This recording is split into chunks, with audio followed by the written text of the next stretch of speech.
Spring equinox at Tide Observatory. What if a telescope could watch the sky all night long, with no human needed? Tide Observatory sits high on a volcanic peak in the Canary Islands.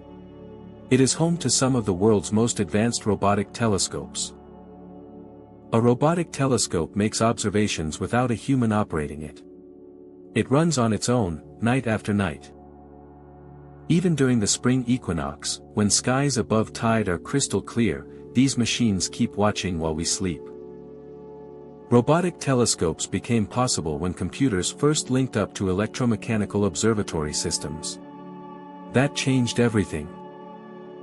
Early versions were expensive. They had limited capabilities. And every one was built differently, no shared parts, no shared software. Progress was slow. The hardware was unique. The software was unique. Nothing could be reused. Then cheap computers arrived in the early 1980s. Suddenly, viable robotic telescope projects could actually be built. In 1985, a landmark book changed the field. Microcomputer Control of Telescopes by Trueblood and Jennett laid out the real engineering challenges. The book revealed something surprising. You cannot reliably point a telescope using only basic astronomical calculations. The reasons were subtle but critical. Those concepts helped shape software called Point, a telescope mount error modeling system that grew from large automated telescopes in the 1970s. The 3.9-meter Anglo-Australian telescope was one of the first to use this kind of precision pointing model. A giant leap for automation. Robotic telescopes come in two types.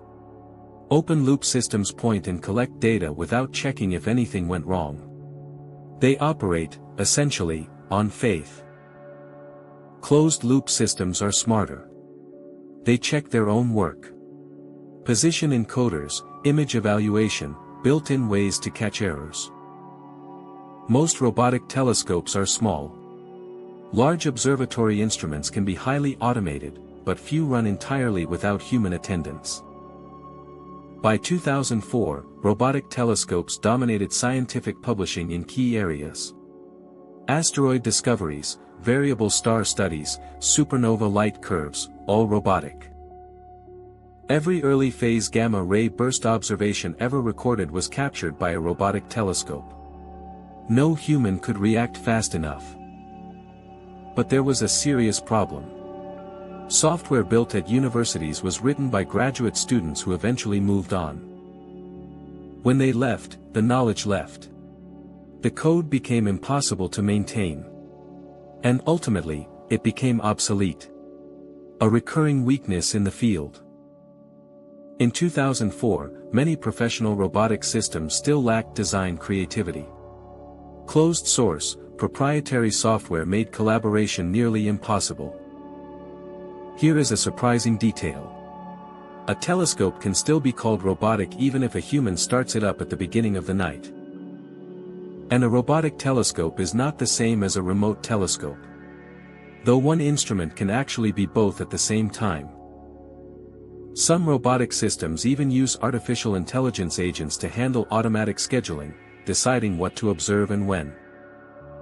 From a volcanic peak at Tide to orbit tracking and cosmic explosions, robotic telescopes quietly transformed how we understand the universe. Follow at Get Space Daily. The universe is weirder than you think.